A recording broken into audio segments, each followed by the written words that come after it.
Datuk Yang di-Pertua, kerajaan akan terus memacu pemodenan sektor pertanian dalam meningkatkan jaminan dan keselamatan makanan serta menjana pendapatan lebih tinggi dan menarik lebih ramai generasi muda agropreneur. Pemberian subsidi dan insentif bagi industri pertanian dan perikanan akan diteruskan dengan peruntukan sebanyak 1.7 bilion ringgit. Antaranya 1.5 bilion ringgit bagi subsidi benih, baja, harga dan pengeluaran padi termasuk subsidi baja padi Huma sebanyak 40 juta ringgit. Insentif hasil tangkapan nelayan juga turut disediakan berjumlah 150 juta ringgit. Bagi tahun 2022, inisiatif bagi meningkatkan jaminan bekalan makanan berjumlah 120 juta ringgit akan dilaksanakan seperti berikut. Pertama, pelbagai projek jaminan bekalan makanan melibatkan pelbagai negeri termasuk pembangunan industri aquakultur dan estet kerang-kerangan di Johor. Kedua, program pemantapan jaminan bekalan makanan negara bagi menyediakan kemudahan logistik dan pusat penyimpanan stok bekalan makanan dan hasil pertanian segar berteknologi tinggi untuk petani dan pengusaha agro makanan. Ketiga, program bantuan insentif makanan ternakan ruminan melalui skim harga bersubsidi dedak isi rong sawit bagi membolehkan peternak kecil ruminan mendapatkan bekalan makanan ternakan dengan harga lebih murah selaras dengan konsep ekonomi kitaran.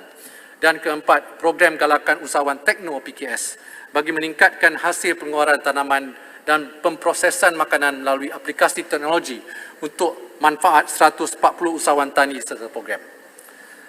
Dalam usaha meningkatkan kawasan pertanian dan memberi peluang kepada golongan berpendapatan rendah dan belia termasuk graduan untuk menjana pendapatan, dicadangkan tanah terbiar dan tidak dibangunkan milik Kerajaan Persekutuan dan Tanah Rizab Melayu disewakan bagi projek pertanian atau perniagaan.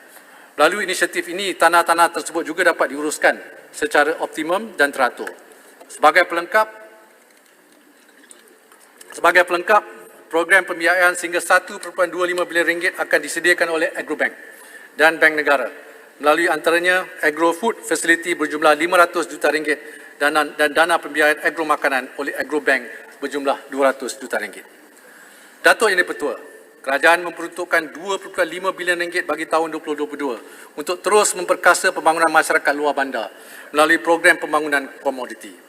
Daripada jumlah ini, 1.3 bilion ringgit disalurkan kepada Felda bagi tujuan pakej pemulihan dan pembangunan peneroka, 495 juta ringgit untuk manfaat peserta Felkra dan 660 juta ringgit untuk kemajuan pekebun kecil bagi perusahaan getah di bawah RISDA.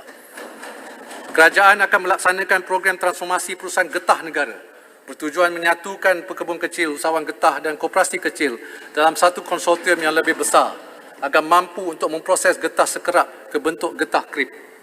Bagi membantu meningkatkan taraf sosioekonomi pekebun kecil kategori B40, kerajaan akan memperkenal dan memperluas penggunaan teknologi RRIM Hydrobase kepada pekebun kecil melalui geran padanan.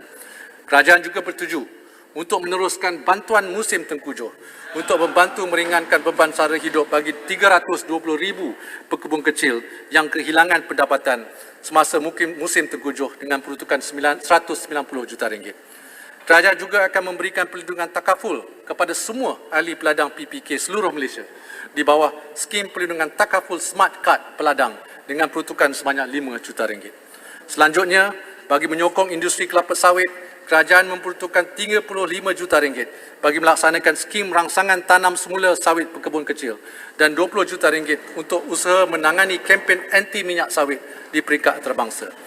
Akhir sekali, untuk tahun hadapan, kerajaan bersetuju menaikkan nilai ambang kenaan levy keuntungan luar biasa kelapa sawit bagi Semenanjung Malaysia daripada RM2,500 kepada RM3,000 dan bagi Sabah dan Sarawak dari RM3,000 kepada RM3,500. Manakala kadar levy Sabah dan Sarawak diselaraskan kepada 3% seperti mana kadar levy di Semenanjung.